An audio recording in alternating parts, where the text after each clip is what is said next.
Hallelujah, praise the Lord. கர்த்தருக்கு ஸ்தோத்திரம். இந்த வாய்ப்பினை கொடுத்த தேவாதி தேவனுக்கும் கர்த்தருக்கும் நான் நன்றிகளை செலுத்துகிறேன். பாஸ்டர் ஐயாவுக்கும் போதர் அம்மாவுக்கும் பிள்ளைகளுக்கும் குடும்பத்தாருக்கும் நான் நன்றி செலுத்துகிறேன். தேவனுக்கு நன்றி செலுத்துகிறேன். கர்த்தர் நல்லவர்.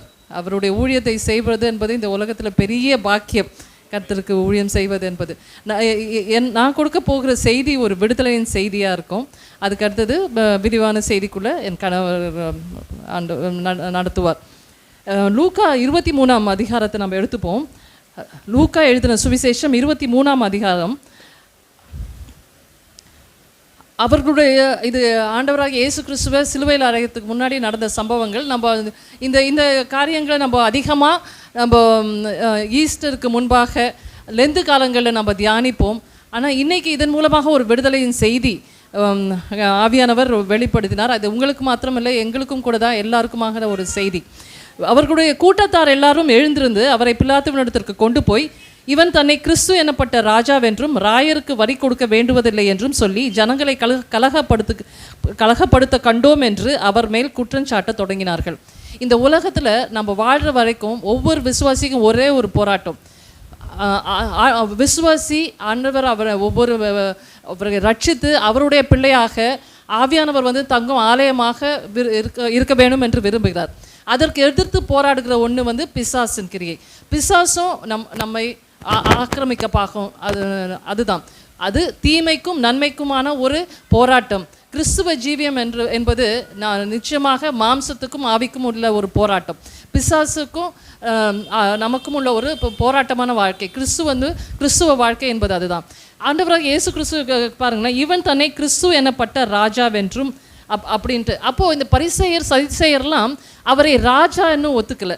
அப்போது சத்தியத்துக்கு எதிர்த்து நிற்கிற காரியங்கள். பிசாசு எப்போவுமே அப்படிதான். சத்தியத்துக்கு ஆண்டவர் உன்னை ஆசீர்வதிக்கவே ஆசீர்வதிப்பேன் அப்படி சொன்னார். அவன் சொல்கிறது உன்னை ஆசீர்வதிப்பாரா அப்படின்னு ஒன்று சொல்லுவான். அடுத்தது பாருங்க, ராயருக்கு வரி கொடுக்க வேண்டுவதில்லை என்று சொல்லி அவர் எப்போது ஆண்டவர் சொன்னாரா? வரி கொடுக்க வேணான்னு சொன்னாரா? வரி கொடுங்க, ராயனுக்குரியதை ராயனுக்கு கொடுங்கன்னு தானே ஆண்டவர் சொன்னார். அப்போ பிசாசு என்ன சொல்கிறான்? அவன் ராயனுக்கு வரி கொடுக்க வேண்டுவதில்லை என்று சொல்லி ஜனங்களை கலகப்படுத்த கண்டோம் அப்படின்னு சொல்லப்பட்டிருக்கு. அப்படின்னா பிசாசு பொய் சொல்லுகிறவனாக இருக்கிறான். அவன் பொய்யுக்கு பிதாவாக அவன் இருக்கிறான். பொய் சொல்லுகிறான். இன்றைக்கி நம்மக்கிட்ட எப்படி பொய் சொல்லுவான்னா பிசாசு நமக்குள்ளே இருந்து சொல்ல முடியாது. ஏன்னா நம்ம தேவனுடைய ஆலயமாக இருக்கிறோம். நமக்குள்ளே வாசமாக இருக்கிறது பரிசுத்த ஆவியானவர். வெளியிலேருந்து சில பொய்களை கொண்டு வருவான். உன்னால் இது செய்ய முடியுமா? இல்லை வீணான ஒரு பயத்தை வெளியிலேருந்து கொண்டு வருவான். அது பிசாசு வெளியிலேருந்து நம்மளை தாக்கக்கூடிய ஒரு ஆயுதமாக இருக்கிறது. உன்னால் இது செய்ய முடியுமா, நீ இதெல்லாம் அப்படின்னு சொல்லி நிறைய பொய்களை சொல்லுவான். உன் எதிர்காலம் எப்படி இருளாக இருக்குமோ அது போல் வெளியிலேருந்து பேசுகிற காரியங்கள். ஆண்டவர் ஆனால் அவன் சத்தியத்துக்கு எதிர்த்து போராடுகிறான். ஆனால் இஸ்ரவேலை ஆசீர்வதிப்பதே பிரியம் என்று சொன்ன கர்த்தர் உங்களை ஆசீர்வதிக்க தயபெருத்த தேவனாக இருக்கிறார். அப்படி இது போல் பொய்களை சொல்லுகிறவனாக இருக்கிறான். அடுத்த காரியங்கள் பார்த்தா நீங்கள் லூக்கா 23:5 வரும்பொழுது பார்த்தீங்கன்னா, அதற்கு அவர்கள், இவன் கலிலேயா நாடு தொடங்கி இவ்விடம் வரைக்கும் யூதேயா தேசமெங்கும் உபதேசம் பண்ணி என்று வைராக்கியத்தோடே சொன்னார்கள். பிசாசு நம்ம கூட அப்படி ஒரு வைராக்கியமாக இன்றைக்கி நம்ம கூட போராடுகிறான். ஏன்? அவன் பாருங்கன்னா அவிசுவாசிகள் கூட்டம், ரட்சிக்கப்படாதவங்களை பற்றி கவலை இல்லை.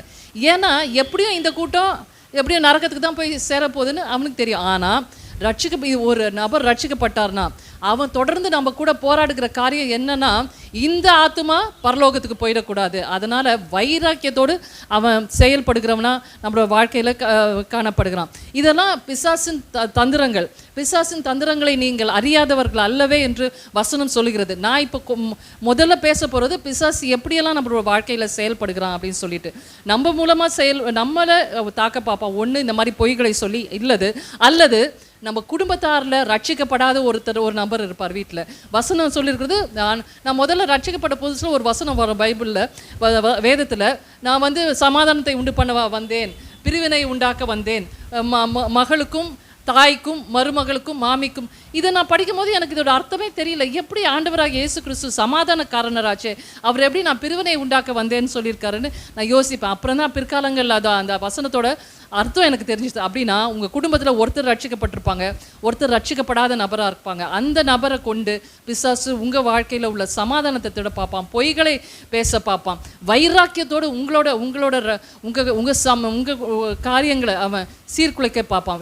இங்கே பாருங்க, இவங்க வைராக்கியத்தோடு சொன்னார்கள்னு எழுதியிருக்குது. அதுக்கு அடுத்தது அவன் லூக்கா 23:10 வாசித்தீங்கன்னா, பிரதான ஆசாரியரும் வேதபாரகரும் அவர் மேல் பிடிவாதமாய் குற்றம் சாட்டி கொண்டே இருந்தார்கள். ஒரு பிடிவாதத்தோடு இதை மாதிரி நபர்கள் நீங்கள் உங்கள் வீடுகளில் கூட சில பேரை நீங்கள் பார்ப்பீங்களானால் பிடிவாதமாக செயல்படுறாங்க, ஒரு வைராக்கியத்தோடு செயல்படுறாங்க. அந்த மாதிரி அந்த மாதிரி நபர்கள் யாருன்னா அவங்க பிசாசின் கையில் இருக்கிறாங்க. அவர்களை கொண்டு பிசாசு உங்கள் வாழ்க்கையை, உங்கள் சமாதானத்தை திருட பார்ப்பான், உங்கள் சந்தோஷத்தை திருட பார்ப்பான், இதெல்லாம் செய்வான். இதெல்லாம் பிசாசோட யுக்திகள். இந்த செய்தியை கேட்கும்போது ஐயோ இது மாதிரியெல்லாம் என்னோட காரியங்கள் இருக்கிறதான்னு சொல்லி நீங்கள் மனமடிவு அடைய தேவையில்லை. ஆனால் ஆண்டவராகிய இயேசு கிறிஸ்து எல்லாத்துக்கும் நமக்கு அவர் ஒரு நல்ல மாதிரியை நமக்கு காண்பித்து கொடுத்து போனார். பாருங்கள், கிறிஸ்தவ வாழ்க்கையில் அவர் நிந்தை வரும், அவமானம் வரும், தூஷணம் வரும். அவரை என்னென்ன நிந்திச்சாங்க, அவர் மேலே காரி துப்புனாங்க, அவர் முகத்தில் காரி துப்புனாங்க. நீ தேவனுடைய குமாரனான்னா சிலுவை விட்டு இறங்கி வா, மற்றவர்களை எல்லாம் ரட்சித்தானே, தன்னைத்தானே ரட்சித்து கொள்ளட்டும் என்று சொல்லி எவ்வளவோ தூஷணம் பண்ணாங்க. ஆனால் ஆண்டவராகிய இயேசு கிறிஸ்து அவர் மரித்தார். அப்போ பிசாசு நினைச்சான் அவ்வளோதான் முடிஞ்சது, என்னோட திட்டத்தை நான் செயல்படுத்திட்டேன், நான் ஜெயித்துட்டேன்னு நினச்சான். ஆனால் அவர் உயிர் தெழுந்து பிசாசை சிலுவையை ஜெயித்தார், மரணத்தை ஜெயித்தார். அப்போது நம்ம ஆண்டவராக இயேசு கிறிஸ்து நமக்கு மாதிரிகளை காமிச்சு கொடுத்து போயிருக்கிறார். 3 காரியங்கள் நான் இதிலிருந்து சொல்ல விரும்புகிறேன். நாமும் கூட அவரோட கூட்டணியில் இருக்கிறோம், நாமும் ஜெயிக்கிறவர்களாக இருக்கிறோம். நாம் ஜெயிக்க வேண்டும் என்று சொன்னால் நாம் செய்ய வேண்டிய 3 முக்கியமான காரியங்கள். பிசாசுக்கு நம்ம இடம் கொடுத்தால் ஒழிய அவன் நம்மளோட வாழ்க்கையில் கிரியை செய்ய முடியாது. பிசாசுக்கு நம்ம திறந்த வாசலை கொடுக்குற 3 காரியங்கள் என்னன்னா, முதலாவது காரியம் பாவம், கீழ்ப்படியாமை. 2வது காரியம் மன்னிக்க முடியாத ஒரு இருதயம். 4வது காரியம் அவிசுவாசமும் பயமும். இதே அதிகாரத்தில் 23ஆம் அதிகாரத்திலே ஆண்டவராக இயேசு கிறிஸ்துவும் இதற்கு நமக்கு அதுக்குண்டான சத்தியமும் இதே 23ஆம் அதிகாரத்தில் இருக்குது. அவர் 14ஆம் வசனம் 23:14 யாராவது வாசிங்க, 14-15 ரெண்டுத்தையுமே வாசிங்க.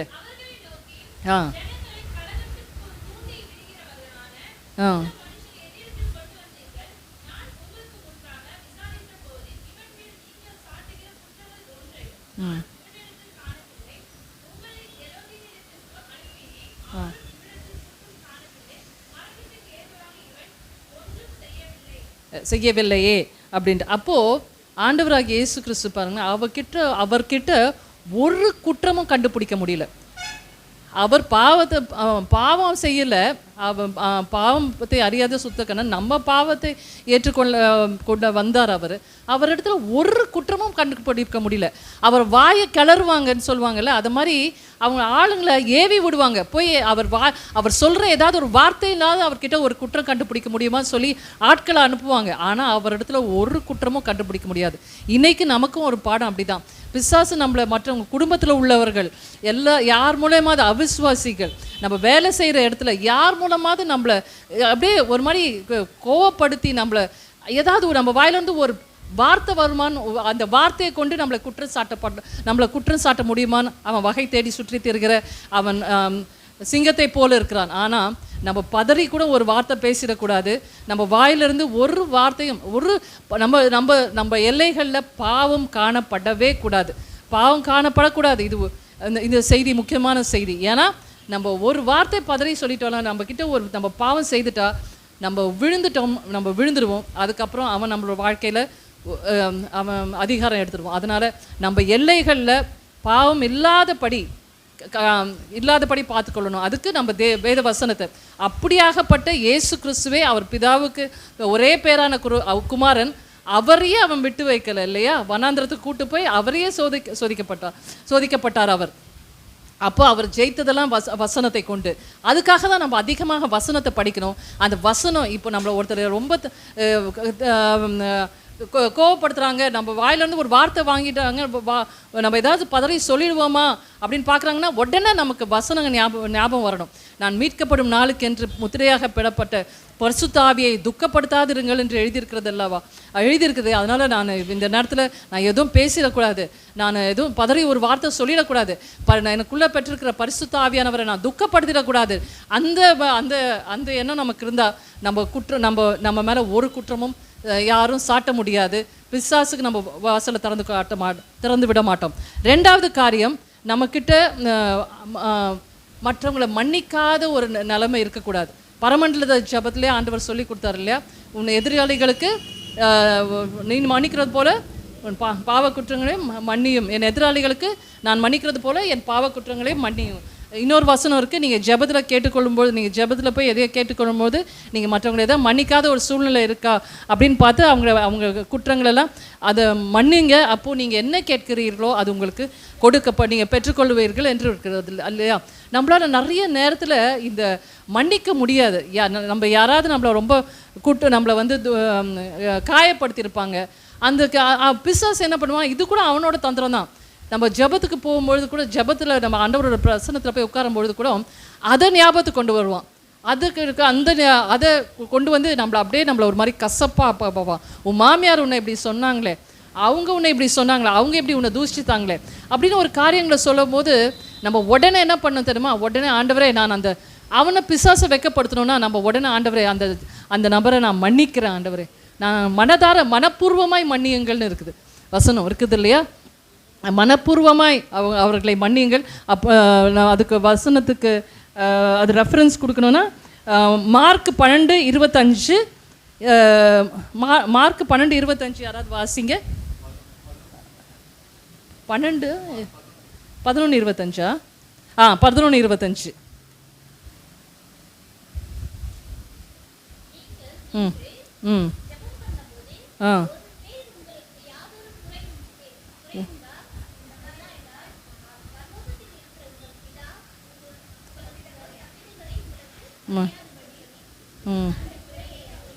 மன்னியுங்கள். மன்னியுங்கள்னு இருக்குது. அப்புறம் மத்தேயு 18:35 கூட ஒரு வசனம் இருக்குது மன்னிப்பை பற்றி. 18:35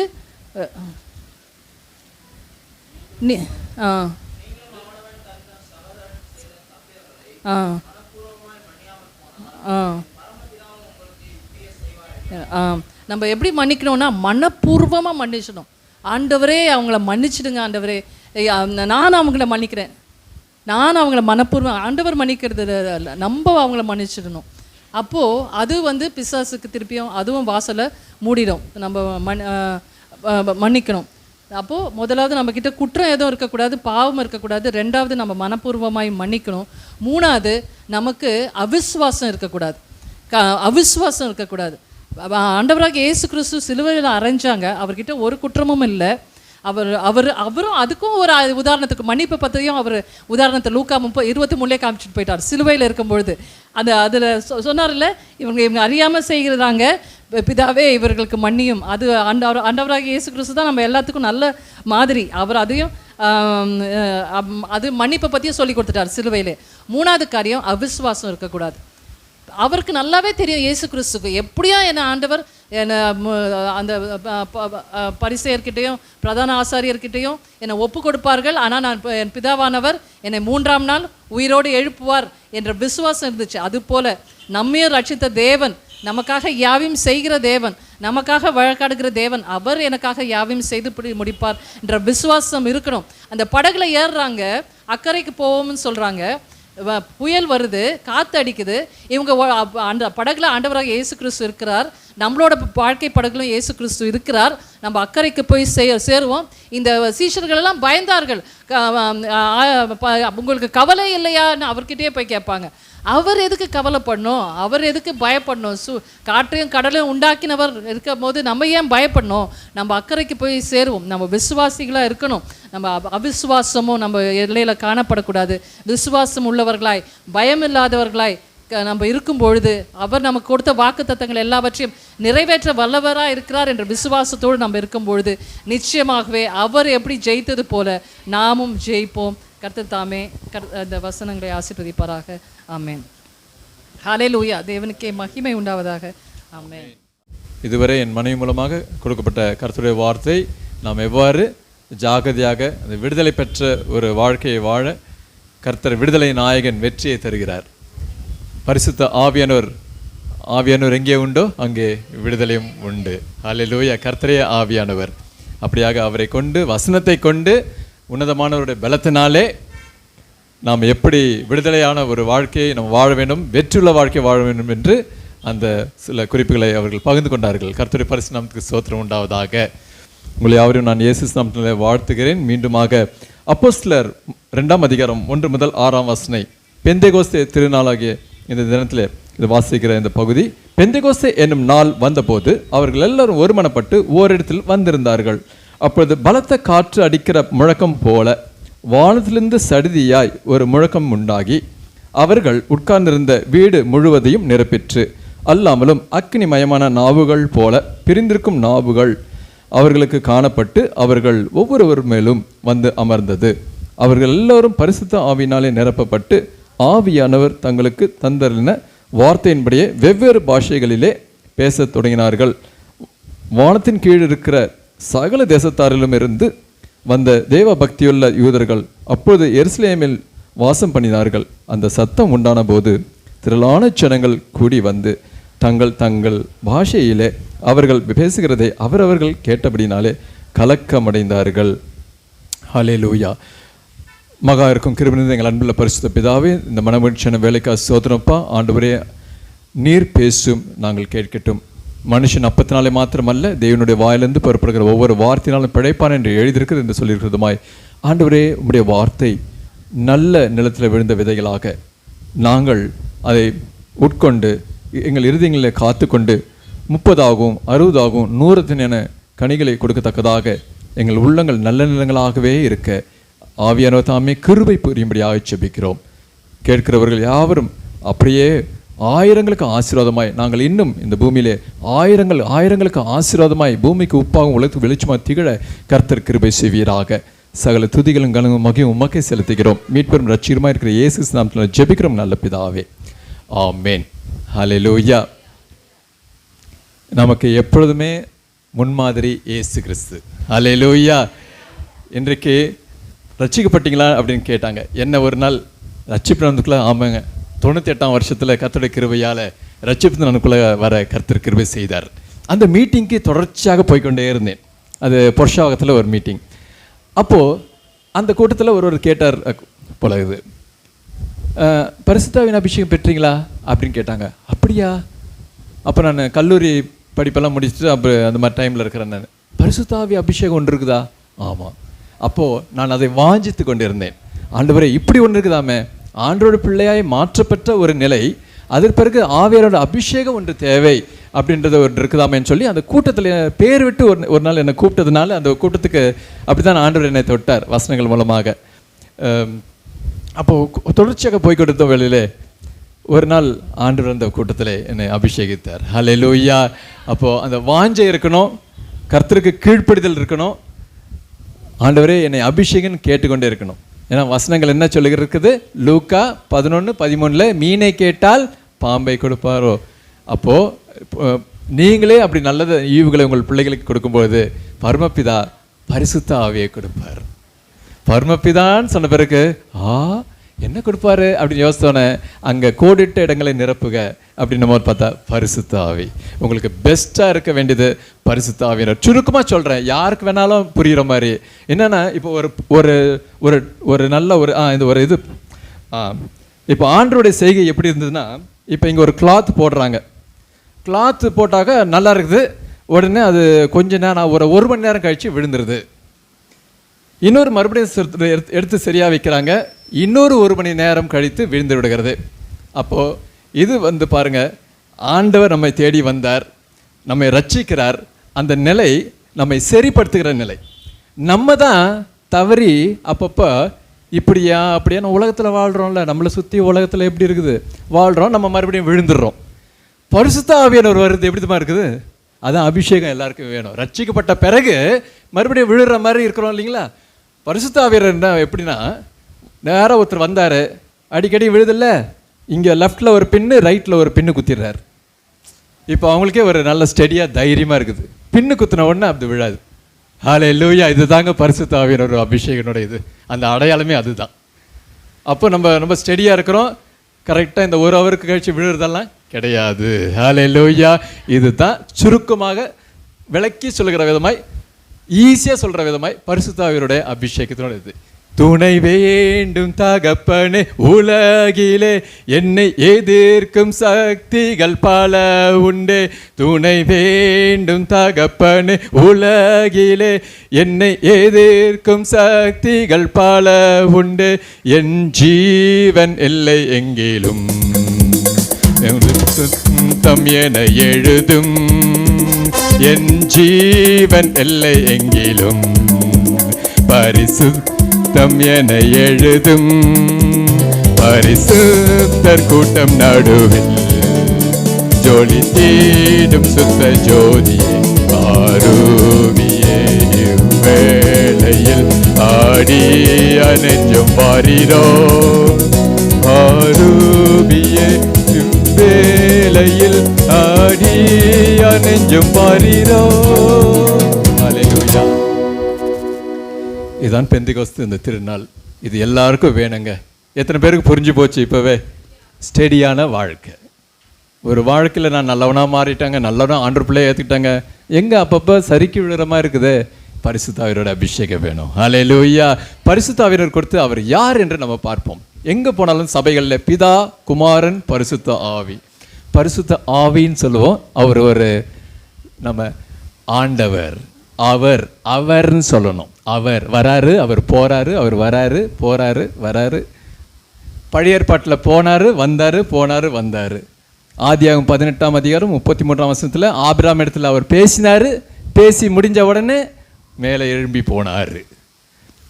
ஆனால் புதிய ஏற்பாட்டில் அவர் என்றென்றைக்கும் இயேசு கிறிஸ்து சொன்னார், நான் போவேன், தேற்றவாளனை அனுப்புவேன், பிதாவை வேண்டிக் கொள்வேன், அப்படி என்றென்றைக்கும் உங்களுடன் கூட வாசமாக இருக்கும்படி அவர் உங்களுக்குள்ள வாசமாக இருப்பார். ஹல்லேலூயா. அவர் நமக்குள்ள வந்துட்டார். இனி அவரை நம்ம துக்கப்படுத்தாமல் இருக்கணும். ஹல்லேலூயா. இப்போ எனக்கு ஒரு பெண், இப்போ மனைவி திருமணம் பண்ணியிருக்கோம். நம்ம கணவன் மனைவியை திருமணம் பண்ணியிருக்கோம், சரிங்களா? இப்போ எனக்கு திருமணம் ஆகிறதுக்கு முன்னதாக சரி இந்த குடும்பம் வேணுமா வேணாமான்னு நம்மளே ஏதாவது ஒரு அவங்களுக்கு பிரியமில்லாத காரியம் ஏதாவது ஒன்று செஞ்சோம்னா அவங்க என்ன செய்வாங்க? வேணாம், இந்த இடம் வேண்டாம், வேறு இடம் பார்ப்போம் அப்படின்னு ஈஸியாக சொல்லிடுவாங்க. மேரேஜ் ஆகிட்ட பிறகு அப்படி சொல்ல முடியாது. வாழ்க்கை நடத்தி தான் அவனை கடைசி வரைக்கும். அப்போ நம்ம என்ன பண்ணுறோம்? கிறிஸ்துக்குள்ளே நம்ம ஒருத்தர் விட்டு கொடுத்து இயேசு கிறிஸ்துவை போல மாறுகிறோம். ஹல்லேலூயா. அது கண்மலையாக கிறிஸ்து மேல் கட்டப்பட்ட இல்லற வாழ்க்கை. சிம்சோன் பழைய ஏற்பாட்டில் தகாததை செய்தாப்பில் தேவைப்பட்ட போது பலம் வரணும், சிங்கத்தின் வாயை கிழிக்கணும் அப்படின்னு சொன்னப்போ வந்தார். வேலை முடிஞ்சவொடனே போயாச்சு. புதிய ஏற்பாட்டில் அவர் வந்தார். வேதம் சொல்லுகிறது அவர் வந்துட்டார் உள்ள. நீங்கள் மீட்கப்படும் நாளுக்கென்று, எபேசியர் 4:30 நீங்கள் மீட்கப்படும் நாளுக்கென்று முத்திரையாக பெற்ற பரிசுத்த ஆவியை துக்கப்படுத்தாதிருங்கள். ஹல்லேலூயா. அப்போ நாம் அவரை துக்கப்படுத்தாமல் இருக்கணும். அவருக்கு பிரியமாய் நம்ம நடக்கணும். அவர் யார் என்று சொல்லும்போது அவர் ஒரு நபர். நிறைய பேர் குறித்து வச்சுக்கிறீங்க, இது ஒரு நல்ல பழக்கம். அப்படி என்றால் நான் சொல்லுகிறேன் தேவ கிருபையினாலே. யோவான் 14:16 இப்படியா இருக்குது. எடுத்தவங்க சக்குன்னு வாசிக்கலாம். யோவான் 14:16.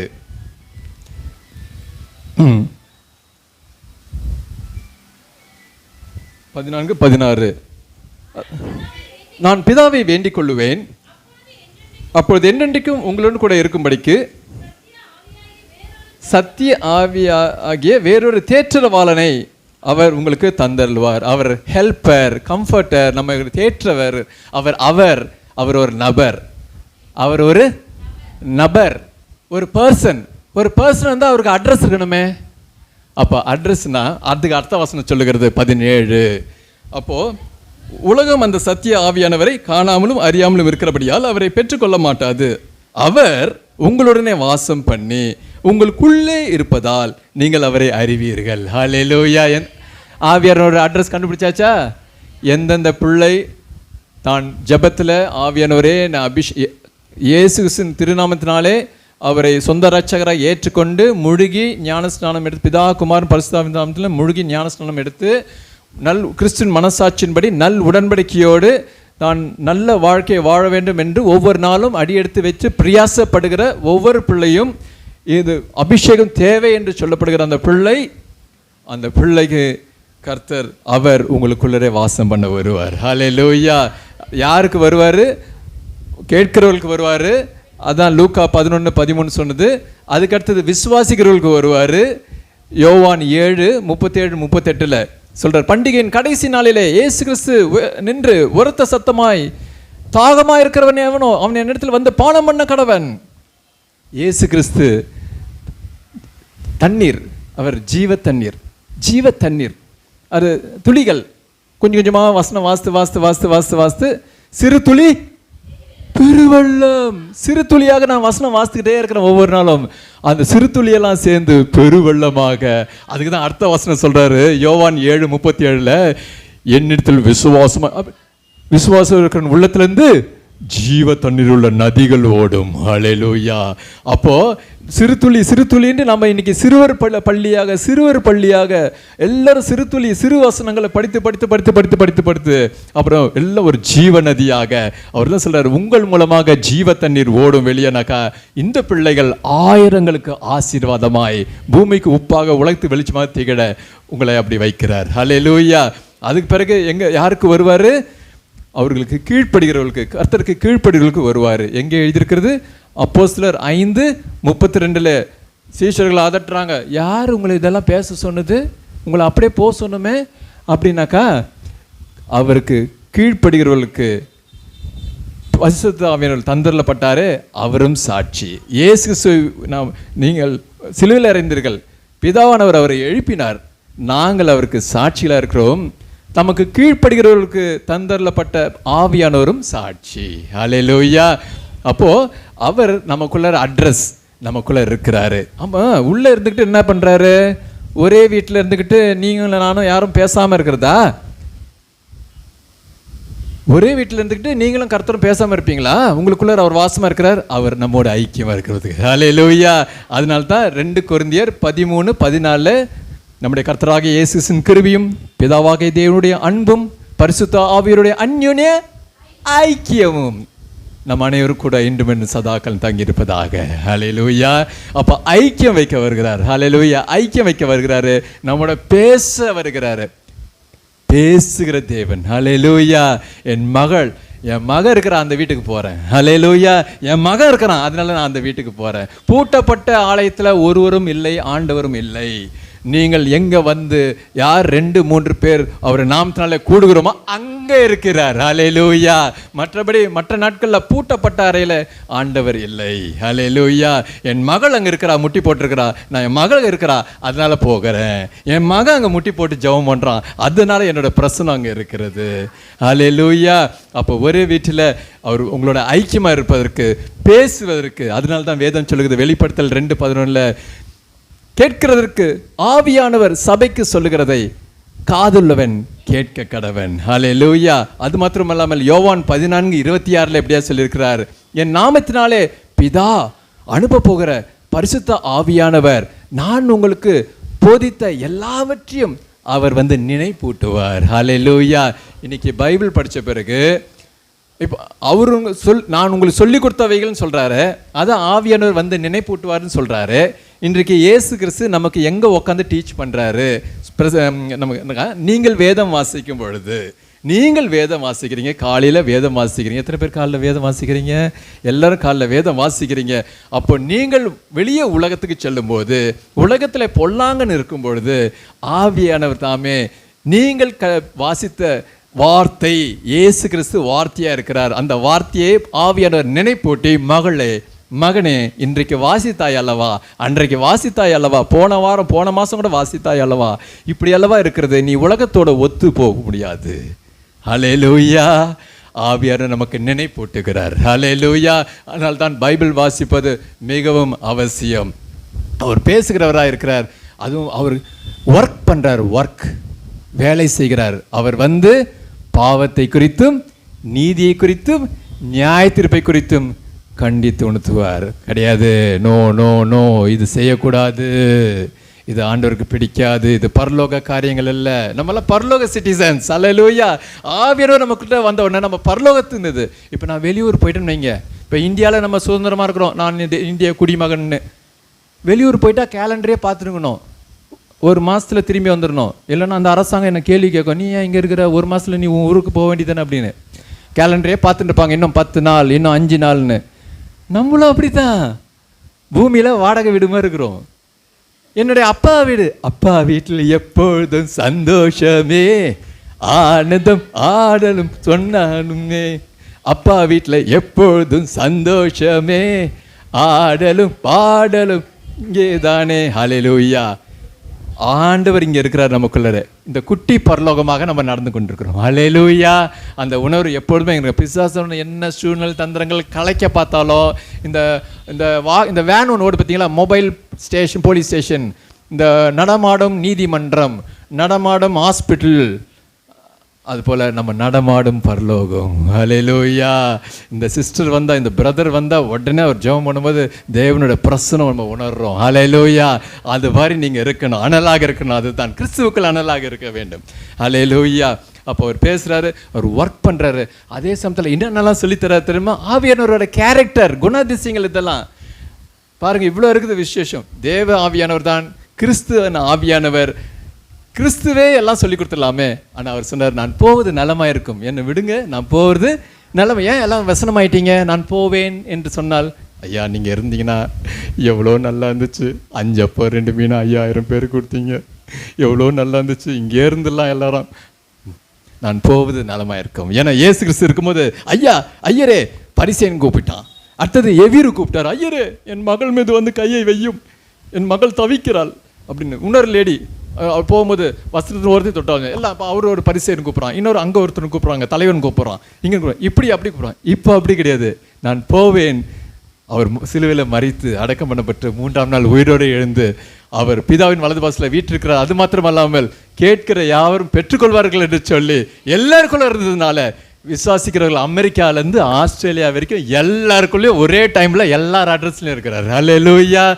நேற்று அவங்க வீடு, நாளைக்கு இவங்க வீடு, நான் வரேன் 4 நாள் கழிச்சு வரேன் லாசர் வீட்டுக்கு, அப்படியெல்லாம் கிடையாது. அன்னைக்கே இருக்கிறார் எல்லார் வீட்லேயும். ஹல்லேலூயா. அப்போ கர்த்தர் நல்லவர். அப்போ அப்படியாக இருக்கிறார். 11 ஏசாயா 11:2 ஞானத்தை அருளும் ஆவியானவர், அறிவை அருளும் ஆவியானவர், கர்த்தருக்கு பயப்படுற பயத்தை அருளும் ஆவியானவர். கர்த்தருக்கு பயப்படுற பயம் இருக்கும். அதனால தான் அவர் பாவத்தை குறித்தும் நீதியை குறித்தும் கண்டித்து உணர்த்துறாரு. என்னென்ன பிரசங்கம், கேரக்டர் தான். கர்த்தர்கிட்ட கடைசியில் போய் நின்னா, ஆண்டவரே நான் இப்படி செஞ்சேன், அப்படி பண்ணேன், இது பண்ண அது பண்ணேன்னு சொன்னாக்கா கடைசியில் கேரக்டரை தான் பார்க்குறாரு ஆண்டவர். எதை பார்க்குறாரு? குணம் தான். கிறிஸ்துவின் சாயல், கிறிஸ்துவின் குணம் அப்படியே இருக்கணும். அதுதான் ஆண்டவர் பார்க்கிறார். அப்போ அதற்காக தான் மற்ற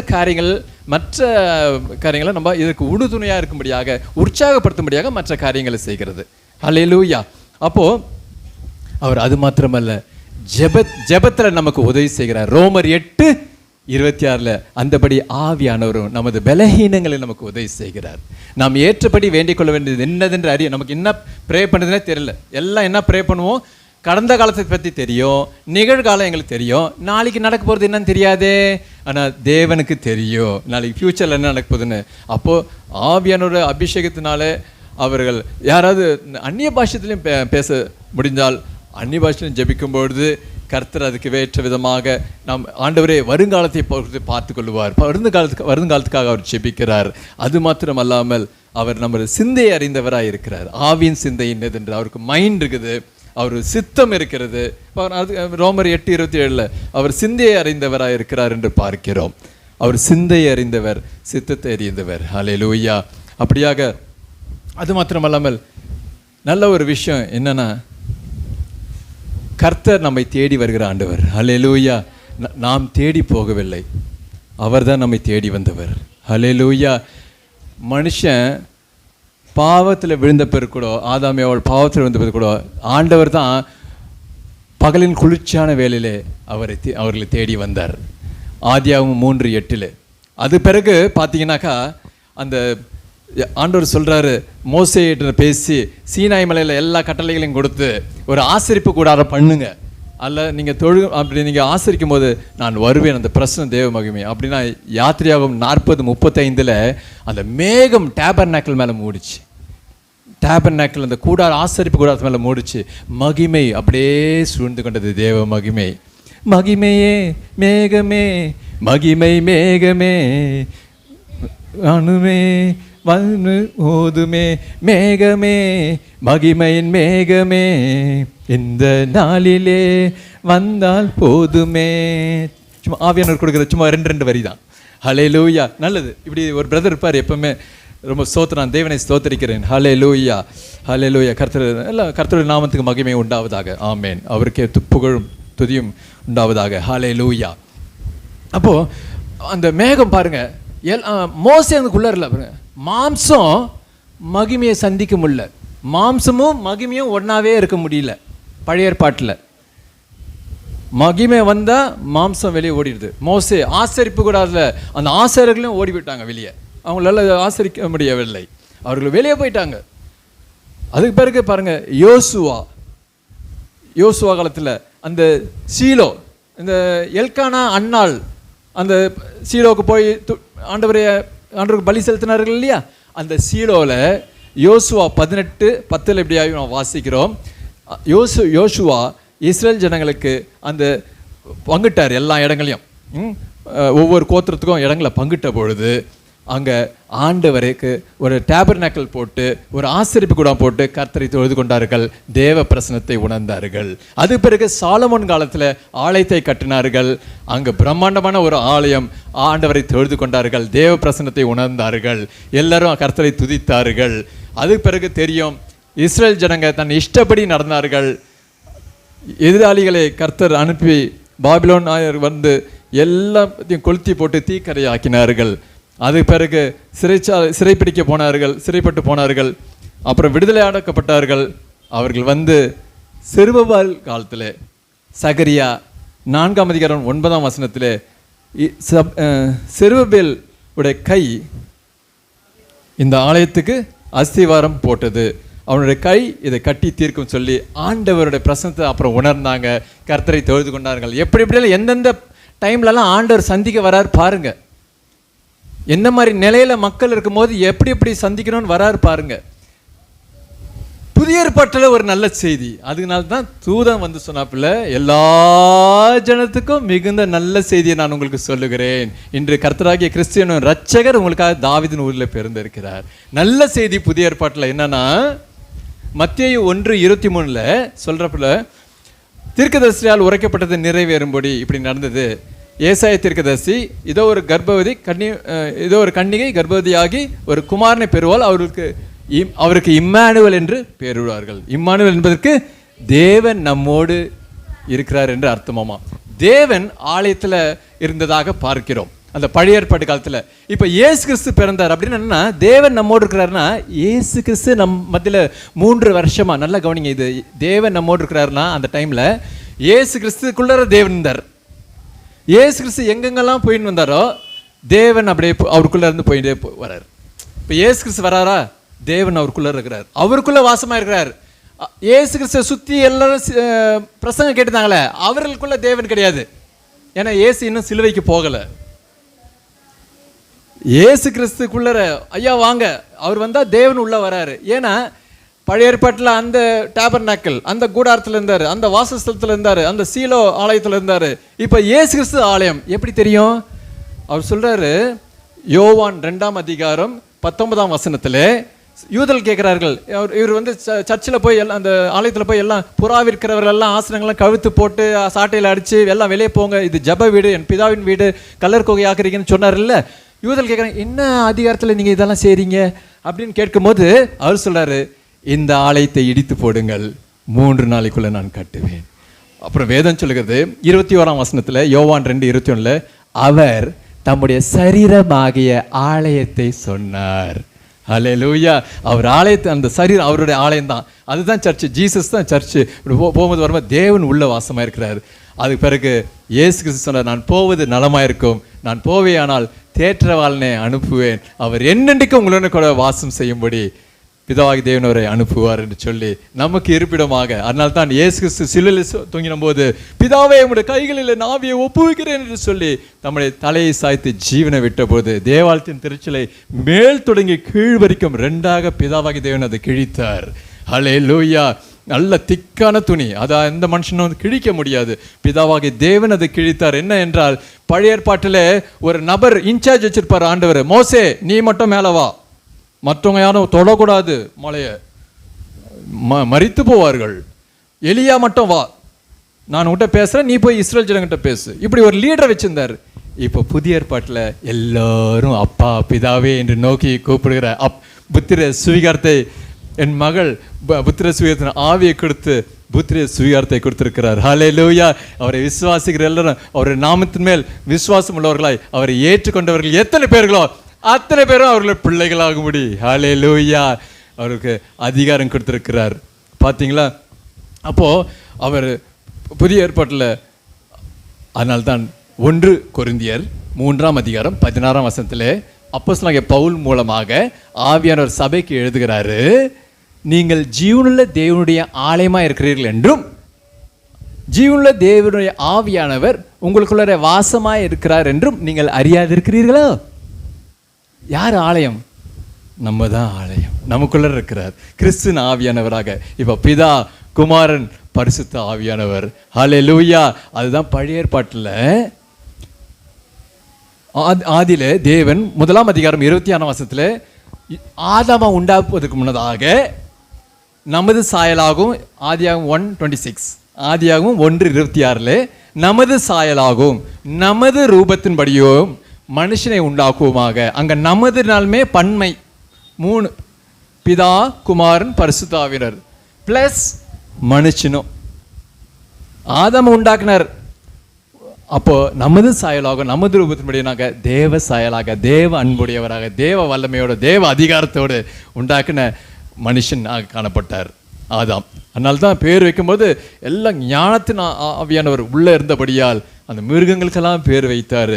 ஒரு பெண்ணை உண்டாக்கி ஏவாள் என்று பெயர் வைத்து அங்கே அருகாமையில் கொண்டு வரும்போது தேவ ஞானத்தினால சொல்றாப்புல, ஆதாம் நீ என் எலும்பில் எலும்பிலும் என் மாம்சத்தில் மாம்சமாய் இருக்கிறாள் என்று சொல்லி அவள் மனுஷி என்று சொல்லப்படுவார் என்று தேவ ஞானம்.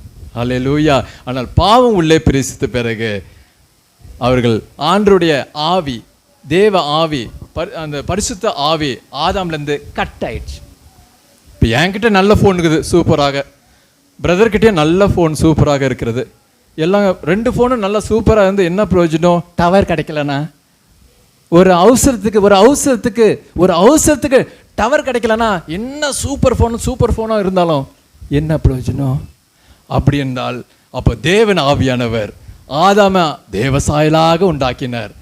பழத்தை சாப்பிடக்கூடாதுன்னு சொன்னால் சாப்பிட்டதுனால பாவம் வந்து அவர்கள் பாவம் உள்ள பிரச்சனை டிஸ்கனெக்ட் கட் ஆயிடுச்சு அந்த ஆவி. அப்போ மனுஷிகமாக சிந்திக்கிறது. அதனால தான் ஆதியாகமம் 5ஆம் அதிகாரம் 2ஆம் வசனத்தில் பின்பு ஆதாமுக்கு பிள்ளைகள் பிறந்தார்கள், அந்த பிள்ளைகள் ஆதாமின் சாயலாகும் ஆதாமின் ரூபத்தின்படியும் இவர்கள் பிறந்தார்கள் என்று சொல்லி எங்க அந்த தேவ சாயலாக பிறந்தது பண்ற இதுவே போச்சு.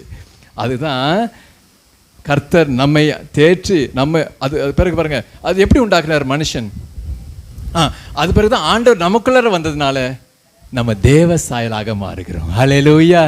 தேவ சாயலாக மாறி தேவனோடு எப்போ? இங்க உலகத்துல தான் நம்ம இருக்க முடியும். தேவ சாயலாக மாறி தேவனோடு நம்ம இப்பதான் நடந்து கொண்டு இருக்கிறோம். ஹல்லேலூயா. இறந்த பிறகு திருந்த முடியுமா? இறந்த பிறகு நல்லாயிடம் ஆயிடுவேன் நான் அப்படின்னு சொல்ல முடியுமா? இப்பதான் நம்ம திருந்தணும். ஹல்லேலூயா. தேவ சாயல். ஹல்லேலூயா. ஆண்டவருக்குள்ள ஒப்பு கொடுத்து ஆண்டவருக்குள்ள அபிஷேகத்தை பெற்று ஆண்டவர் பிள்ளையா மாறிச்ச முந்தைய அடிக்கடி கோபம் வருமே, இப்பெல்லாம் கோபமே படுறது இல்லையே. எப்படி இயேசுவை போல சாந்தமா இருக்கிறீங்க? எப்படி ஏசப்பா போல அப்படி அமைதியிலும் பொறுமையாகவும் அந்த தாழ்மையும் அந்த மனத்தாழ்மையும் இருக்கிறது? முந்தைய அப்படி இல்லையே. இயேசு தேவசாயலாக மாறி பூமியில தான் நற்செய்தியை வச்சு காட்டுறோம். நம்ம நற்சாட்சி பெற்று காட்டுகிறோம், நற்சாட்சியை வாழ்ந்து காட்டுகிறோம். ஹல்லேலூயா. அது பூமியில தான்ப்பா. அது அப்புறம் மகிமையின் சாயலாக அப்படி கொடுப்ப, அப்போ மகிழ்வு மேலே மகிமை அடைகிறோம். ஹல்லேலூயா. அப்போது என்ன பண்ணாரு? மனுஷனை உண்டாக்கும் போது ஊதுனர், மண்ணை பிசைந்து மனிதனை படைக்க ஊதுனர். ஊதுனதுனாக அவன் ஜீவ ஆத்மாவானான். இத்தனை காரியங்களை செய்தாப்புல. அப்போ பாவம் உள்ளே பிரவேசித்ததுக்கு தேவ ஆவி கட் ஆயிட்டு, மனுஷன் ஆவிக்குள்ள அவர்கள் பாவத்தில் தள்ளப்பட்டார்கள். இதை தான் தேவன் தேடி வந்து நமக்காக, அது சகைவு வீட்டில் அழகாக சொல்கிறாரு, இதோ மனுஷகுமாரன் இழந்து போனதை தேட ரட்சிக்க வந்தார். ஹல்லேலூயா. இழந்து போனதை தேடவும் ரட்சிக்கவுமே மனுஷகுமாரன் வந்தார் என்று சொல்லுகிறார். அப்போது இழந்து போனது ரட்சிப்பு, மகிமைக்கு நேரம் நம்மை கொண்டு செலுத்துகிறார். அவருடைய வசனத்தினாலே நமக்கு ரட்சிப்பினை அருளி நம்மை அந்த வசனத்தினாலே நீதியின் பாதையிலே நடத்தி மகிமையிலே நம்மை சேர்க்க அவர் வந்திருக்கிறார். ஹல்லேலூயா. இப்போ அதே சமயத்தில் என்ன ஆயிடுச்சு தெரியுங்களா? பழைய ஏற்பாட்டில் யாரும் அப்பான்னு கூப்பிட முடியல. யாரும் பிதாவே தேவனா, யெகோவா தேவனுக்கு 1000 நாமங்கள், எதை சொல்லி பாடிடுவேன். எல்லாம் தாவீது எவ்வளோ பாடல்கள், ஒரு பாட்டிலையும் அப்பான்னு வரல. தேவனே, கர்த்தாவே, என் தேவனே, மேய்ப்பனே. இப்போ எல்லாம் மனசு இருக்குது, ஆனால் அப்பான்னு கூட முடியல. ஏன்னா மோசே அப்பான்னு கூட முடியல, என்ன பரிசுத்தவான்களும் அப்பான்னு கூட முடியல. இயேசு கிறிஸ்து வந்த பிறகு தான் அவர் உங்களுக்கு அப்பா வேணும். என்னது, கடவுள் அப்பாவா? ஆமாம். அவருக்கு எப்படி பார்த்தாங்க எல்லாரும்? கடவுள் தேவன், அவருக்கு ஒரு வேலை இருக்குது, ஒரு ஆஃபீஸர். இப்போ போலீஸ் ஆஃபீஸர்னா அவர் ஆஃபீஸர், ஆனால் வீட்டுக்கு போனால் அப்பா இல்லைங்களா? இவங்க கடவுள் தேவனை என்ன பார்த்தாங்க, எப்படி பார்த்தாங்க? அவர் ஒர்க் பண்ணுறாரு, சூரியனை உண்டாக்குனாரு, மழையை கொடுக்குறாரு, அவர் வேலை பார்த்துக்கினே இருக்கிறாரு, அவர் ஒரு ஆஃபீஸில் இருக்கிற மாதிரி பார்த்தாங்க. அப்பா வேணுங்க. அப்பாவா? ஆமாம், ஐக்கியமாக இருப்பதற்கு. ஹல்லேலூயா. அந்த அன்பு, தேவ அன்பு. அதனால தான் கிறிஸ்து சிலுவையில் நம்முடைய பாவங்களுக்காக மரித்த பொழுது தேவனுடைய அன்பு வெளிப்பட்டது என்று. ஹல்லேலூயா. நாம் பாவிகளாக இருக்கையில் கிறிஸ்து நமக்காக மரித்ததுனாலே தேவன் நம்மையில் வைத்த அன்பு வெளிப்பட்டது, உச்சக்கட்டாத நிலையில் அந்த அன்பு வெளிப்பட்டது என்று பார்க்கிறோம். புதிய ஏற்பாட்டில் அப்போ அதனால தான் இயேசு கிறிஸ்து வந்தபோது உங்கள் நற்கிரியைகளை எல்லாரும் கண்டு பரமண்டலத்தில் இருக்கிற உங்கள் பிதாவை நோக்கி மகிமைப்படுத்துவார்களாக. உங்கள் பிதா பூர்ண சர்க்குராக இருப்பது போல நீங்களும் பூர்ண. எப்போ பார்த்தாலும் அவர் பேசும்போது, ஆண்டவர் பேசும்போது, மலை பிரசங்கத்தில் கூட உன் பிதா, அந்த ரங்கத்தில் நீ ஜெபம் பண்ணும்போது பரமண்டலத்தில் இருக்கிற உன் பிதா, எப்போ பார்த்தாலும் உங்கள் பிதா, உங்கள் பிதா, உன் பிதான்னு சொல்லிகிட்டே இருந்தார். உலகம் உயிர்த்தெழுந்த காலை வேளையிலே மகதலேனா மரியாள் அவரை தோட்டக்காரன் என்று எண்ணி சரீரத்தை கொண்டு போயிருந்தால் சொல்லும், நான் போய் எடுத்துக்கொள்கிறேன் என்று சொன்னார்கள். அப்போது மரியாளேன்னு கூப்பிட்ட பிறகு ரபுனி என்று திரும்பி பார்த்து அவர் சொல்கிறாரு, நீ என்னை தொடாதே, நான் இன்னும் பிதாவினத்தில் ஏறி போக, நான் போய் நீ போய் என் சகோதரத்திலையும், என் பிதா உங்கள் பிதாவும், என் தேவனும் உங்கள் தேவனத்திலையும் நான் ஏறி போகிறேன் என்று சொல்கிறார். ஹல்லேலூயா. அதனால தான் இயேசு கிறிஸ்து பரமேற்ற பிறகு அவர் பாருங்க, அவரை ஏற்றுக்கொண்டுள்ள எத்தனை பேரோ அத்தனை பேரும் பிள்ளைகளாகும்படி அவர்களுக்கு அதிகம் கொடுத்திருக்கிறார். பிதா என்று அது சொல்லியிருக்கிறார். அப்புறம் அது பிறகு என்ன ஆயிடுச்சு? உயிர்த்தெழுந்த மத்தியான வேலையில், இது போல் மத்தியான வேலையில் என்ன ஆச்சு பார்த்தீங்கன்னா, சண்டே எல்லா சீஷர்களும் பூட்டின்னு இருக்கிறாங்க அறையில். யார்? தலைவரையே கொண்டுட்டாங்க சிலுவையில். நம்மளெல்லாம் என்ன பண்ணுறது அப்படின்னு அவரை ஃபாலோ பண்ணிகிட்டு இருந்தோம், என்ன பண்ணுறது அப்படின்னு பயந்து நடுக்கிட்டு இருந்தாங்க சீஷர்கள். அவர்கள் மத்தியில் வந்து உங்களுக்கு சமாதானம் என்று சொல்லி, பிதா என்னை அனுப்பினது போல நானும் உங்களை அனுப்புகிறேன்னு சொல்லி யோவான் 20ஆம் அதிகாரம் 19ஆம் வசனம் 20, 21, 22 வாசிக்கும் பொழுது, யோவான் 20, 19, 20, 21, 22 வாசிக்கும் பொழுது அவர் மறுபடியும் உங்களுக்கு சமாதானம் என்று சொல்லி கைகளை காண்பித்து, காயங்களை காண்பித்து, விழாவை காண்பித்து, அது பிறகு பிதா என்னை அனுப்பினது போல நானும் உங்களை அனுப்புகிறேன்னு சொல்லி ஊதுறாரு. அப்படி என்றால் என்ன? சீஷர்கள் இப்போது மறுபிறப்பு, புது சிஷ்டிகளாக மாறுகிறார்கள். ஹல்லேலூயா. சீஷர்கள் புது சிஷ்டிகளாக மாறுகிறார்கள். ஆமாம், ஹூன்னு ஊதும் போது ஏதோ ஞாபகம் வருது. பழைய ஏற்பாட்டில் ஆதாமை உண்டாக்கும் போது தேவன் ஊதினார். மனுக்குலத்தை உண்டாக்கும் பொழுது ஆதில தேவன் ஊதி அவருடைய ஜீவ சுவாசத்தை கொடுத்து மனுஷனை ஜீவாத்மாவானான். கீழ்ப்படுகிற ஒரு ஆத்மாவாக அவர் கிரியேட் பண்ணினார். ஆனால் அவன் அதை தக்க வைத்து கொள்ளவில்லை. அது பிறகு ஆண்டவர் என்ன பண்ணார்? நமக்காக சிலுவையில் ரத்தம் சிந்தி மரித்து அடக்கம் பண்ணப்பட்ட உயிரோடு இருந்து, உங்களுக்காக நான் மரித்தேன், மீண்டுமாக வந்தேன். அவர் ஜீவ சுவாசத்தை ஊதுறாரு. மனுஷன் இனி எனக்கு சாட்சிகளாய் நீங்கள் எல்லாரும் இருக்க வேண்டும் என்று சொல்லி அப்படி செயல்படுகிறார். ஹல்லேலூயா. சின்ன பசங்க நூல் விளையாட்டு விளையாடுவாங்க தெரியுங்களா? நூல் விளையாட்டு விளையாடி சிக்கிக்கும். திடீர்னு அப்பா கிட்ட கொண்டாந்து கூட்டு போவாங்க பெரியவங்கிட்ட. அப்போ அவங்க சொல்லுவாங்க, நூலில் சிக்கெல்லாம் அவுத்து கொடுக்குறேன், இனிமே சிக்க ஆக்காமல் விளையாடணும். எப்படி விளையாடணும்? சிக்க ஆக்காமல் விளையாடு அப்படின்வாங்க. அதுபோல் பாவம் வந்துச்சு, முதல்ல ஹூன்னு ஊதுனாரு, பாவம் வந்துருச்சு, நீ இப்போ இப்படி பண்ணிட்ட, மறுபடியும் ஹூன்னு ஊதுறேன். உயிர்த்தெழுந்த காலை வேலையில் மத்தியான வேலையில் எல்லாரும் பூட்டப்பட்ட அறைக்குள்ளே இருக்கும்போது, இனி பாவம் செய்யக்கூடாது, நீங்கள் எனக்கு சாட்சிகளாக இருப்பீர்கள். ஹல்லேலூயா. ஆனால் இது ரட்சிப்பின் அடையாளம். ஆண்டுக்குள்ளாக நான் புது வாழ்வு புது பெற்றேன். அதுக்கேற்ற மாதிரி இப்போது நீங்கள் மறுபடியும் விழக்கூடாது. மறுபடியும் விழுந்தாங்களா? யோவான், அது அடுத்த பேஜ் பாருங்கள். யோவான் 21 மீன் பிடிக்க போகிறேன்ட்டு பேதுரு சொன்னார். பேதுரு என்ன பண்ணார்? முந்தைய ஐயா இயேசு கிறிஸ்து டெய்லி பார்க்கலாம். 3.5 ஆண்டுகளாக நன்மை செய்து சுற்றி திரிந்தவர்களாக அந்த ஊழியத்தில் 3 டெய்லி பார்த்துருந்தோம் ஆண்டவரை. இப்போ ஆண்டவரை டெய்லி பார்க்க முடியலையே, அப்பப்போ தானே வராரு அப்படின்ட்டு அவர் வேதம் சொல்லுது. அப்போஸ்தலர் 1ஆம் அதிகாரம் 4ஆம் வசனத்தில் 3ஆம் வசனத்தில் அவர் 40 நாளிலும் உயிரோடு எழுந்த பிறகு நாம உயிரோடு இருக்கிறவராய் எல்லாருக்கும் காண்பித்தார்னு சொன்னாக்கா, அந்தந்த கூட்டத்தை அந்த தொகுதியில் போய் காட்டுற மாதிரி அப்படி அந்தந்த இடங்களில் போய் காட்டுற மாதிரி காண்பித்தார். ஆனால் பேதுரு பார்க்கும்போது அப்பப்போ நம்மக்கிட்ட வரலையேப்பா முந்தி மாதிரி அப்படின்னு. பிறகு என்ன சொல்கிறாரு? நான் போகிறேன், மீன் பிடிக்க போகிறேன்னு சொன்னாப்புல. உங்களுக்கு தெரியும், ஒரு மீனும் ஆகப்படவில்லை. அப்போ இயேசு சொல்கிறாரு, வலது பக்கத்துமாக வலையை வீசுங்கள். வலது பக்கம் என்றால் என்ன ஆவிக்குரிய அர்த்தம்? இயேசு கிறிஸ்து உயிர்த்தெழுந்து பரமேறி பிதாவின் வலது பாசில் வீற்றிருக்கிறார். ஹல்லேலூயா. நீங்கள் கிறிஸ்துவுடனே கூட உண்மையாக ரட்சிப்பு ஞானஸ்நானம் அறிக்கையோட, வாயின் அறிக்கையோட, இருதயத்தின் அறிக்கையோட செய்ததுண்டானால், நீங்கள் கிறிஸ்துவுடனே கூட எழுதுனுண்டானால், கொலோசியர் 3:1 கிறிஸ்து பிதாவின் வலது பாசு வீற்றிருக்கும் இடத்தில் உள்ள மேலானவைகளை நாடுங்கள், கீழானவைகள் அல்ல, பூமியில் உள்ளவைகள் அல்ல. பூமியில் உள்ளவைகள் எல்லாம் நம்ம பார்க்க முடியும், அவைகள் அனித்தியமானவைகள், டெம்பரரி. பூமியில் நம்ம பார்க்கக்கூடிய பொன் வெள்ளி, நல்ல அருமையான பாடல்கள் நீங்கள் பாடணும். பொன் வெள்ளி புகழோ எது பேர் புகழ் எது வந்தாலும் எல்லாம் அனித்தியமானவைகள், டெம்பரரி.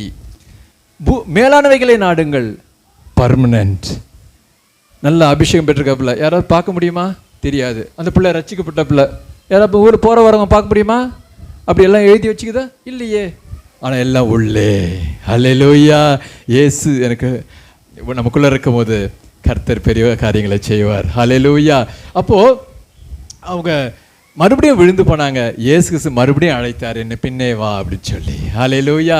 அவரால் செய்யக்கூடாத அதிசயமான காரியம் ஒன்றுமில்லை. நீங்கள் வலது பக்கத்தில் வலையை போடுங்க சொல்ல திரளான மீன்கள் அகப்பட்டு அன்றைக்கி வேலையை சந்தித்தார். அந்த அது மாத்திரமல்ல, அதுதான் அப்போஸ்தலர் 1ஆம் அதிகாரத்தில் இங்கே வந்தபோது அவர் சொல்கிறாரு 4ஆம் வசனத்தில், யோவான் ஸ்நானகன் உங்களுக்கு மனம் திரும்பலுக்கு ஏற்ற ஞானஸ்நானத்தை கொடுத்து கொண்டிருந்தான், இன்னும் சில நாட்களில் நீங்கள் பரிசுத்த ஆவியை பெறுவீர்கள், பரிசுத்த ஆவினால் ஞானஸ்நானம் பெறுவீர்கள். அப்போஸ்தலர் 1:14 நீங்கள் சில நாளுக்குள்ளே பரிசுத்த ஆவினாலே ஞானஸ்நானம் பெறுவீர்கள் என்று சொன்னார். ஆகையால் நீங்கள் எருசலேமை விட்டு போகாமல், எருசலேமை விட்டு போகாதீங்க, இங்கே காத்துருங்க. எதுக்கு? பிதாவின் வாக்கு தத்தம். ஹல்லேலூயா. ஒரே வாக்கு தத்தம் தான், பிதாவின் வாக்கு தத்தம். ஒரு பெரிய, இப்போது காலையில் கடைக்கு அனுப்புகிறாங்க, சீக்கிரமாக காலையில் கடைக்கு அனுப்புகிறாங்க. அந்த சூப்பர் மார்க்கெட், அந்த பெரிய கடை ஷட்டர் மூடிக்குது. அவங்க திறந்துட்டாங்கன்னா நான் ஷெல்ஃபில் என்ன ஆகுதோ அது போய் எடுத்துக்கலாம். ஹல்லேலூயா. அதுதான் பரிசுத்த ஆவியானவர் வந்தபோது ஒரே வாக்கு தத்தம், ஒரே ஷட்டர் தூக்குனாங்கன்னா எல்லாத்தையும் எது வேணுமோ அதை எடுத்துக்கலாம் அந்த கடையில். அது போல ஒரே ஆவியானவர், ஒரே வாக்கு தத்தம். அவர் சொல்றாரு பாருங்க, பிதாவின் வாக்கு தத்தங்களா வாக்கு தத்தமா என்னன்னு படிங்க. பிதாவின் வாக்கு தத்தம், ஒருமை, சிங்குலர். பிதாவின் வாக்குத்தத்தம் நிறைவேற காத்திருங்கள் என்று கட்டளையிட்டார். அப்போ 8ஆம் வசனத்தை சொல்றாரு, பரிசுத்த ஆவி உங்களிடத்தில் வரும்போது நீங்கள் பலன் அடைந்து எருசலேமிலும் யூதேயா முழுவதிலும் சமரியாவிலும் பூமி எங்கும் கடைசி பதவியும் எனக்கு சாட்சிகளாயிருப்பீர்கள். பலன் என்ன? பலன் உன்னத பலன். நம்ம எப்பவுமே இந்த நம்முடைய வேதாகமத்தை ஆவிக்குரிய கண்ணாடியில பார்த்து படிக்கணும், ஆவிக்குரிய கண்களில் படிக்கணும். அல்லேலூயா. பலன் சொன்னபோது நம் சரீர பலத்தை நாம் யோசிக்க கூடாது. ஆவிக்குரிய பலன், உன்னதமானவரோட பலன். உன்னதமானவரோட பலன்றது ஆண்டுடைய ஆவின் கனி உடையவர்கள். அன்பு, சந்தோஷம், சமாதானம். யாவரோடும் சமாதானமாக இருங்க, சண்டைக்கு போகாதீங்க, யாவரும் விட்டு கொடுங்க, யாவரிடத்துலையும் தன்மையாக இருங்க, பொறுமையாக இருங்க. பொறுமை, யோபின் பொறுமை குறித்து நாம் கேள்விப்பட்டிருக்கிறோம். கர்த்தருடைய செயலையும் முடிவில் பார்த்தோம். அது எவ்வளோ நன்றாய் இருந்தது. கர்த்தரே நமது மனதிற்கும், அதாவது ஆண்டவர் 4-in-1 வச்சிருந்தாருல ஸ்டார்டிங்கில். எப்படி நல்லதாக உண்டாக்குனாரு, நமது சாயலாகும் நமது ரூபத்தின்படியும் மனுஷனை உண்டாக்குமாக. அப்போ 3-in-1, 3 ஏக தேவன். அப்போது 4-in-1 இருக்கணுன்ற விதமாக அவர் மனுஷனையும் நம்ம டீமில் சேர்த்துக்குவோம் என்ற விதமாக அவர் நினச்சிட்டு இருந்தார். அவர் பெரிய திட்டத்தை வைத்துட்டு இருந்தார். அதை மறுபடியும் செட்ரேட் பண்ணி சிலுவையில் செஞ்ச ரத்தத்தினாலே, அவர் உயிர்த்தெழுந்ததினாலே, பரிசுத்த ஆவியானவர் வந்ததினாலே ஒரு நம்ம 4-in-1. ஹல்லேலூயா. இப்போ இயேசு கிறிஸ்து தாம்பரம் போய் பிரசங்கம் பண்ணணும்னு நினைக்கிறாரு. இயேசு கிறிஸ்து எப்படி தாம்பரம் போக முடியும்? நம்ம மூலமாக போக முடியும். ஹல்லேலூயா. அதுதான் மகளே உன் கரங்கள், மகனே உன் கரங்கள், உன் கைகள் இனி யாருக்கு? கர்த்தருக்கு. உன் கால்கள் யாருக்கு? இனி கர்த்தருக்கு. உன் கண்கள், உன் செவிகள், உன் இருதயம் யாருக்கு? கர்த்தருக்கு. அதான் கர்த்தருக்கு பிரயோஜனம் உண்டாகும். நான் தாம்பரம் போக முடியாது, நான் உனக்குள்ளே வாசம் பண்ணுகிறேன்.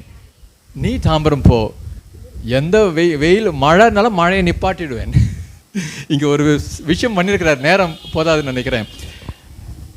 153 பெரிய மீன் உள்ள மலையை இழுக்க சொல்லியிருக்கிறார் ஆண்டவர். அத்தனை வேதம் சொல்லுகிறது, அத்தனை பெரிய மீன்கள் இருந்தும் வலை கிழியவில்லை. அப்படின்னா என்ன அர்த்தம்? இப்போ பேதுருவே, உனக்கு எக்ஸ்பீரியன்ஸ் இருக்குது, உனக்கு வேலை தெரியும், மீன் பிடிக்கிறது தெரியும், எல்லாம் தெரியும்னு சொல்லிட்டு எனக்கு மீன் பிடிக்க தெரியும், ஆண்டவர் வராட்டி நான் போகிறேன்னு சொல்லி போனியே, ஏதாவது மீன் கிடச்சிதா நைட்டு? உன்னை நம்பி, உன் எக்ஸ்பீரியன்ஸை நம்பி ஆழ்கடலில் மீன் இருக்குன்னு போனியே, இந்த இடத்துலலாம் இருக்குன்னு சொல்லி போனியே, எல்லாம் தெரியும்னு, எதாவது கிடச்சிதா? ஒன்றும் கிடைக்கல. இப்போ நான் சொல்கிறேன், வலையை இழு. 153 பெரிய மீன்கள் என்று கவுண்ட் பண்ணி ஆவியானவர் எழுதியிருக்கிறாரு. ஏன் தெரியுங்களா? வேற என்னைக்காவது போய் 153 மீன் உள்ள வலையை இழுத்தா கிழிஞ்சிட்ருக்கோம். அன்னைக்கு ஆண்டவர் சொல்லி கேட்டதுனால, உமது வார்த்தையின்படி நான் வலையை இப்போ இழுக்கிறேன் தரையில் அப்படின்ற போல இழுத்ததுனாலே வலை கிழியவில்லை. ஹல்லேலூயா. அந்த வெயிட்டு, அந்த டென்சிட்டி, அந்த மாசு, வால்யூமு, அந்த வெயிட்டேஜ் எல்லாம் ஆண்டவருக்கு கீழ்ப்படியுது. புவி ஈர்ப்பு எல்லாம் ஆண்டவருக்கு கீழ்ப்படிச்சுக்குது. ஐயா ஆண்டவர் சொல்கிறாரு, இந்த மனுஷன் இழுக்கும்போது இதெல்லாம் கிழியக்கூடாதுன்னு சொல்லி வேதம் சொல்லிருக்குது. இதனால்தான் ஆண்டவருடைய சித்தத்தின்படி செய்யணும்னு சொல்லி அழைத்தார். இப்போ அவங்க என்ன சொல்கிறது? 8ஆம் வசனத்தில், நீங்கள் எனக்கு சாட்சிகளாக இருப்பீர்கள். உன்னதமான பலன் வரும்போது அந்த பொறுமை, தாழ்மை, அந்த அன்பு, அந்த ஆவின் கனிவுடைய அந்த உன்னத பலன், சகிப்புத்தன்மை, இந்த நல்ல குணங்கள் இருக்கும்போது நீங்கள் எனக்கு சாட்சிகளாக இருப்பீர்கள். அதான் யோவான் 13:33-34 சொல்லியிருக்காரு, நீங்கள் ஒருவர் அன்பாக இருக்க வேண்டும் என்று நான் சொல்லுகிறேன். நான் உங்களில் அன்பாக இருந்தது போல நீங்களும் ஒருவர் அன்பாக இருங்கள்னு சொல்லிட்டு அடுத்த வசனம் சொல்கிறாரு, இப்படி நீங்கள் ஒன்றா குரூப்பாக இருந்தீங்கன்னு வைங்க, அன்பா, உங்களை பார்க்குறவங்கெல்லாம் இவங்க இயேசு கிறிஸ்துவோட கூட்டம் அப்படின்னு நினச்சிக்குவாங்க. அவர்களை என்னை உங்களை எல்லாரும் பார்க்கும்போது சீஷர்கள் என்ற அதுதான் சாட்சி. அதுதான் ரெண்டாவது நம்ம இன்றைக்கு வாசி கேட்ட பகுதியில் பெந்தெகோஸ்து என்ற நாள் வந்தபோது வானத்திலிருந்து இடி முழங்கும் சத்தம், அப்புறம் அக்கினிமயமான நாவுகள். நம்ம நாக்கில் வீண் வார்த்தைகளை பேசக்கூடாது, நெகட்டிவாக பேசக்கூடாது. பிசாசானம் அதை நீ என் பக்கமாக தானே பேசுன, எனக்கு ஏற்று தானே பேசுன அப்படின்னு அவன் அதை பிடிச்சிக்குவான். மீன் செஞ்சால் பூனை வரும், கறி குழம்பு செஞ்சால் அந்த எலும்பு போட்டால் நாய் வரும். கசப்பு, பொறாமை, அவளை பற்றி தெரியுமா, இவளை பற்றி தெரியுமா, உனக்கு அது பண்ணிட்டா, இது பண்ணிட்டான், அவன் பண்ணிட்டு இவன் பண்ண அப்படின்னு சொல்லியிருந்தோம்னு வைங்க, இதை மோப்பம் எடுத்துக்கிட்டு பிசாசு வரும். நீ என்னை பற்றி தானே பேசுகிற, அப்புறம் நீ பாட்டு பாடினா நீ பேசலாம் என்னை பற்றி தான் பேசுகிற. அப்போ துதி எடுத்தால் சாத்தா ஓடுவான், முறுமுறுத்தால் திரும்பி வருவான். பார்த்தீங்களா? அப்போது ஆண்டருடைய காரியங்களை நம்ம பேசணும். அந்த நாக்கு, அதனால தான் அக்னிமயமான நாவுகள் போல பிரிந்திருக்கு நாவுகள். முதல்ல நாக்கை தொட்டுட்டார் போல இருக்குது. ஹல்லேலூயா. அந்த நாக்கை தொட்டால் எல்லாம் ரைட் ஆகிடும். பிரிந்திருக்கும் நாவு போல அவர் மேலே வந்தார்கள். வாக்கிலும் செய்கிலும் பேச்சிலும் செய்கையிலும் கரெக்டாக இருக்கணும்ன்ட்டு ஆண்டவர் ஆவியானவர், கரெக்டான ஆவியானவர் அவர் செய்து கொடுத்தார். அது மாத்திரமல்லாமல் பல பாஷைகளை பேச அந்த கிருபை செய்தார். அது என்னன்னாக்கா, நான் சொன்ன பிறகு ஆரம்பத்தில் ஒருத்தர் வந்தாங்க, இந்த துணி அடிக்கடி விடுதுன்னு சொல்லி லெஃப்டில் ரைட்டில் பின்னு குத்திட்டாங்கன்னா இனிமே தொந்தரவே கிடையாதுங்க, நிம்மதியாக இருங்க. அதுதான் எப்போ பார்த்தாலும் இது அதுக்கு பேர் பார்க்குறோம். சில பேர் சொல்கிறாங்க அதெல்லாம் ஸ்டார்டிங்கில் தாங்க அப்படி ஆவியானவர் வந்தார் பெந்தேகோஸ்து நாளில், அதுக்கு பிறகு வரலைங்க. அதுக்கெல்லாம் இப்படி என்னன்னா நம்ம இடம் கொடுக்கல. நம்ம தேவன் ஜென்டிலான தேவன். பிசாசு தான் பிசாசுன்னு சொன்னாலும் வெக்கமே இல்லை அவனுக்கு. திருப்பி வருவான், தொந்தரவு பண்ணுவான், சிந்தனைகளை கெட்ட சிந்தனை கொடுப்பான். ஆண்டவர் அப்படி இல்லை, ஜென்டிலாக இருப்பார். இதோ வாசற்படி நின்று கதவை தட்டுகிறேன், ஒருவன் சத்தத்தை வசனத்தை கேட்டு கதவை திறந்தால், உங்கள் மனக்கதவை திறந்தால், இதோ நான் உள்ளே வாசம் பண்ணுவேன், அவனோடு கூட ஐக்கியமாக இருந்து போஜனம் பண்ணுவேன். பார்த்தீங்களா? அப்போது அந்த ஆண்டவர் என்ன சொல்கிறாரு, எனக்கு சாட்சிகளாக இருப்பீர்கள். அந்த சாட்சிகளாக இருக்கும்போது அந்த அன்பு அந்த நீடிய பொறுமை, அது மாத்திரம் அல்லாமல் அந்த 2ஆம் வசனத்தில் பாருங்க, அவர் சொல்கிறார், இதுதான் இந்த சபையில் பார்க்குறோம். அவங்க சொல்கிறாங்க, என்ன இதெல்லாம் குடிச்சிட்டு ஏதோ பேசுகிறாங்க போல இருக்குது, அந்நிய பாஷையெல்லாம் பேசுகிறத பார்த்து ஏதோ பண்ணுறாங்க போல. அப்போ பேதுரு எழுந்து எல்லாம் விளக்கி சொல்கிறார். ஏன் கரெக்டாக யோவேல் தீர்க்கதரிசியில் சொல்கிறாரு, தாவீது சொன்னதை சொல்கிறாரு. 10 நாள் அவங்க சொன்னார், ஆண்டவர் நான் போவேன், தேற்றவாளனை அனுப்புவேன்ட்டு. இந்த இடைப்பட்ட நாட்கள் எத்தனை நாட்கள்? 10 நாட்கள் இருந்தது. இவங்களுக்கு 10ஆம் நாள் வரப்போகிறாங்கன்னு தெரியாது. 10 நாட்களில் ஆவியானவர் குறித்து தானே எல்லா வசனங்களையும், பைபிளில் இருக்கிற வசனங்கள்லாம் அண்டர்லைன் பண்ணி நல்லா வாசிக்கிற விதமாக எல்லாம் வாசித்துருக்குறாங்க. ஆவியானவரே வந்து அவர்களுக்கு நினைப்பூட்டி, பேதுருவை யாராவது கேள்வி கேட்டால் எழுந்து நின்று, எல்லாரும் ஐக்கியத்தில் எழுந்து நின்று சீஷல்லாம், அது பாருங்க ஐக்கியம். பார்த்தீங்களா? ஆவியானவர் இருந்தனால ஐக்கியம். அங்கே ஒரு மனம் இருந்தது. முக்கியமாக முதல் வசனத்தில் பார்க்குறோம், எல்லோரும் ஒருமனப்பட்டு. அதுதாங்க அவங்க ஒரு மனமாக இருந்தாங்க. பாருங்க, வானமே திறந்துருச்சு. ஹல்லேலூயா. இயேசு கிறிஸ்து ஞானஸ்நானம் எடுத்து கரையேறினப்போ திறந்த வானம். அப்போ அவர் சொல்கிறார், இனி வானத்தில் இருந்திருக்குது, மனுஷகுமார் ஏறுதும் இறங்குதும் நீங்கள் பார்ப்பீர்கள்னு சொல்லி. இப்போ அந்த வானத்திலேருந்து ரெஸ்பான்ஸ், எல்லாரும் ஒரு மனம். அதுபோல் அந்த ஐக்கியம் 41. அப்புறம் அவர் சொல்கிறாரு, இப்படி பழைய ஏற்பாட்டில் போட்டிருக்குது அல்லவா, இப்படி இருக்குதுல்ல சொல்லி, நீங்கள் அவரை கொலை செய்தீர்கள் அப்படின்னு சொல்லி அவங்க சொன்ன பிறகு, அப்போ இந்த அவங்க யூதர்கள்லாம் கேட்குறாங்க, அப்படியா நாங்கள் தப்பு பண்ணிட்டோமா, அவரை கொலை செய்துவிட்டோமா அப்படின்னு, நாங்கள் என்ன செய்யணும்னு, மனம் திரும்பி ஞானஸ்நானம் எடுங்கள், அப்போ பரிசுத்தாவின் வரத்தை பெறுவீர்கள். வரம், ஒன் கிஃப்ட், ஒரு கிஃப்ட் பார்சல் மாதிரி. அதுதான் பரிசுத்த ஆவியானவர். அதில் எல்லா வரங்களும் இருக்கும், எல்லா செயல்களும் குணாதிசயங்களும் இருக்கும், கனியும் இருக்கும், வரங்களும் இருக்கும். அப்படி சொல்கிறாரு. அப்போ எல்லாரும் அநேக 3000 பேர் சபையில் சேர்த்து கொண்டாங்க. அது பிறகு இருக்க அந்த சர்ச்சு தாங்க ப்ளூ பிரிண்ட், அது ஆவிக்குரிய ப்ளூ பிரிண்ட்னு சொல்லலாம். அவர்கள் அப்போஸ்தலரோட எல்லாரும் என்ன தான் பண்ணாங்களா, 3000 பேர் ரட்சிக்கப்பட்ட பிறகு அவர்கள் அப்போஸ்தலருடைய உபதேசத்திலும் அந்நியோனியத்திலும், 42 அப்போஸ்தலர் 2:42, அவர்கள் அப்போஸ்தலருடைய உபதேசத்திலும் அந்நியோனியத்திலும் அப்பம் பிற்குதலிலும் ஜெபம் பண்ணுதலிலும் உறுதியாய் தரித்திருந்தார்கள். ஹல்லேலூயா. அதுதான் சபை. அப்போ அது மாத்திரமல்ல, எல்லாருக்கும் பயம் உண்டாயிற்று.